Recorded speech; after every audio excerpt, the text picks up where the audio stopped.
Bonjour. Avant qu'on attaque la dérivée usuelle, il faut savoir que la dérivée est un outil très puissant pour analyser le comportement de fonctions.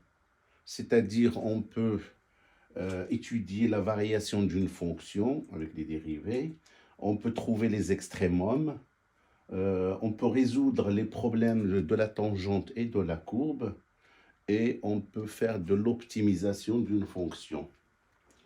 Mais avant qu'on attaque les dérivées usuelles, il faut d'abord qu'on parle d'une dérivée qui est primordiale, c'est-à-dire c'est la principale.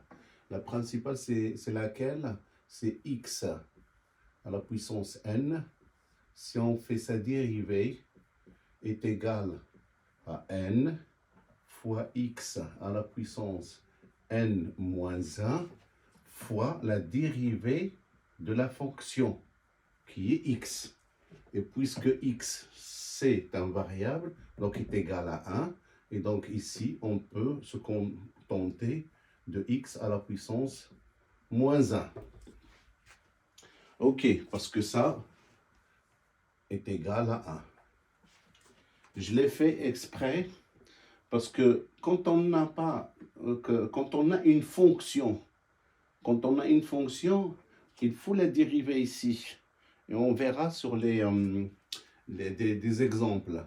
Prenons un exemple, par exemple, quand on a x au carré, si on fait sa dérivée, est égal à 2, x à la puissance 2 moins 1 fois x prime.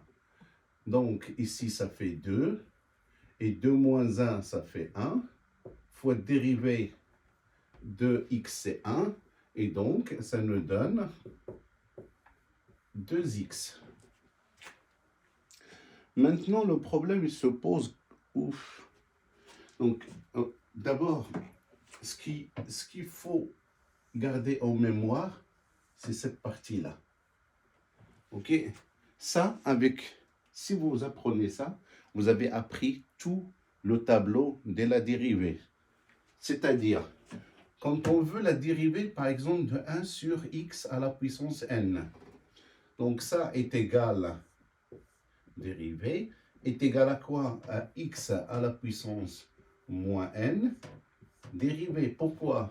Parce que quand on a une puissance au dénominateur, si on la monte au numérateur, il change l'exposant, il change de signe. Si les positifs deviennent négatifs, si les négatifs deviennent positifs. Et c'est la même chose quand on descend. Si on a par exemple x au carré et on veut écrire 1 sur x moins 2, c'est-à-dire si on descend la puissance au dénominateur, l'exposant il change de signe. Donc ici, en l'écrivant comme ça, c'est-à-dire qu'on l'a écrit de cette forme-là. Et donc on va appliquer la même chose. Est égal à quoi? À moins n, parce que là c'était n, et là c'est à la puissance moins n. Donc on fait moins n, facteur de x, à la puissance moins n, moins 1. Ok? Et donc ça fait quoi? Moins n, là, x à la puissance moins n plus 1. On peut, je développe pour que vous compreniez. Et on peut le descendre en bas, le x. Donc est égal à quoi? À moins n sur x à la puissance n plus 1. On peut l'écrire comme ça et on peut l'écrire comme ça. Prenons un exemple.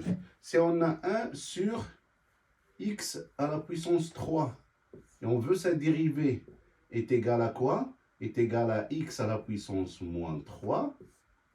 On fait sa dérivée. Ok, je passe là. Ok.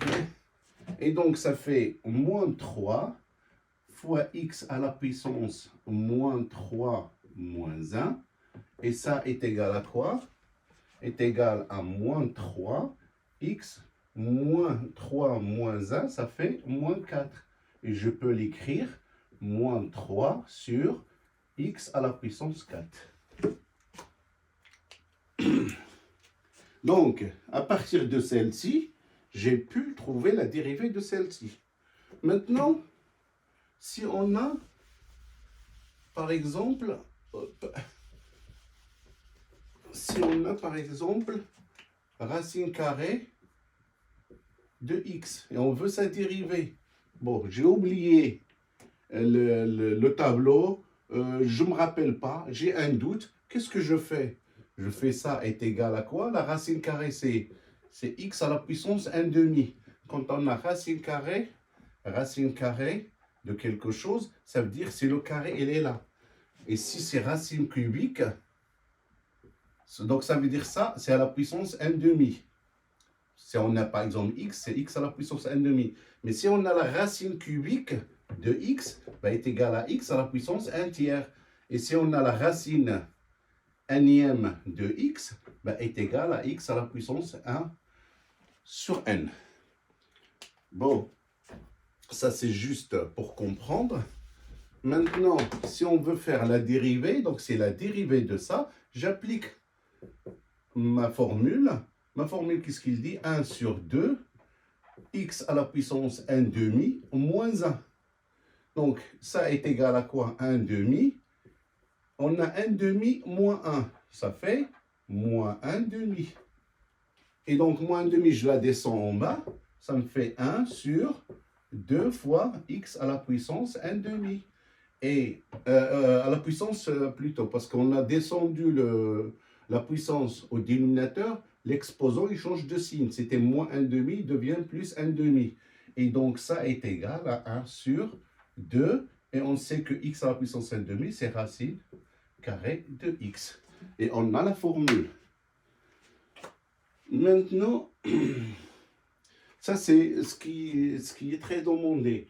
Maintenant, quand on a pour ln et l'exponentielle, ça c'est, on n'utilise pas cette fonction-là. C'est-à-dire qu'on a ln de x, si on fait sa dérivée, c'est 1 sur x. Mais faites attention, quand on fait ça, c'est parce que c'est ln de x. Parce que le 1 qui est là, c'est comme si on a x prime, et x prime, comme x prime est égal à 1, ça fait 1 sur x. Faites attention à ça.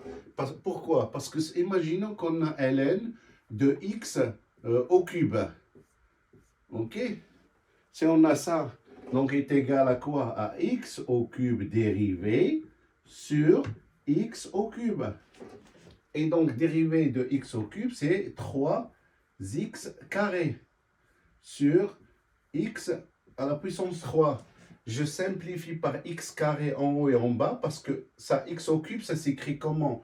3x carré sur x fois x fois x. Et ça, c'est x au carré. Je simplifie par x carré, ça me reste 3 sur x. Et donc, ça fait 3 sur x. Ok. C'est pour ça qu'il faut toujours penser à dériver la quantité qui est ici. La même chose pour l'exponentielle. L'exponentielle, c'est la même chose que la dérivée. Il faut faire attention.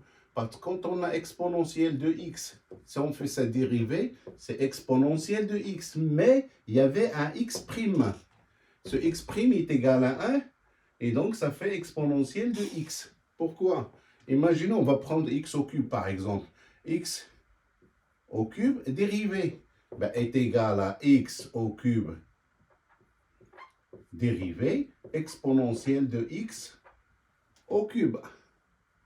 Et donc, dérivé de x au cube est égal à 3x carré exponentielle de x au cube. Faites attention à ça. Hein. Donc, la fonction usuelle, c'est exponentielle de x, c'est exponentielle de x. Logarithme de x, c'est 1 sur x. Ok, ça c'est x', on a dit.